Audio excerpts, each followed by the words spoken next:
নমঃ শিবায়। দেখো আমার ছাদ বাগানে নীলকণ্ঠ গাছে ফুল কত হয়েছে, কত সুন্দর ফুল হয়েছে, কুড়ি এসছে। দু রকমের আছে আমার এখানে গাছ, একটা সাদা অপরাজিতা, একটা নীল অপরাজিতা।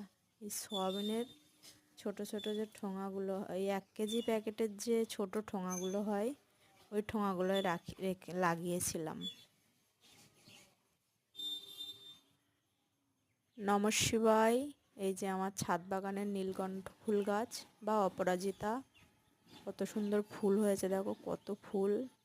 দু রকমের আমার আছে, একটা সাদা আর একটা নীল। 1 কেজি প্যাকেট যে সয়াবিনের ঠোঙাগুলো হয়, ওই ঠোঙার মধ্যে আমি লাগিয়েছিলাম। আর আমি কিন্তু বেশি বড় হতে দিই না, ঝোপালো ঝোপালো করে রেখেছি গাছগুলো। এই যে যে কটা এরকম ডগা বেরোয়, আমি সব এরকম করে কেটে দিই।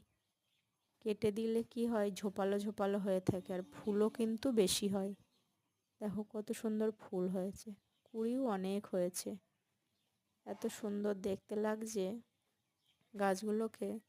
আর আমি প্রত্যেকটার কিন্তু এই ডগাগুলো কেটে কেটে দিচ্ছি, বনসাই বনসাই হয়ে থাকবে গাছগুলো, দেখতে কিন্তু খুবই সুন্দর লাগবে। ছাদের উপরে যেহেতু, তাই জন্য আমি আরও ছোট ছোট করে রেখে দিচ্ছি গাছগুলো, বাইরে দেওয়ার জায়গা নেই। বনসাই হয়ে থাকলে গাছগুলো আরও দেখতে সুন্দর লাগবে। প্রত্যেকটা আমি কেটে দিচ্ছি।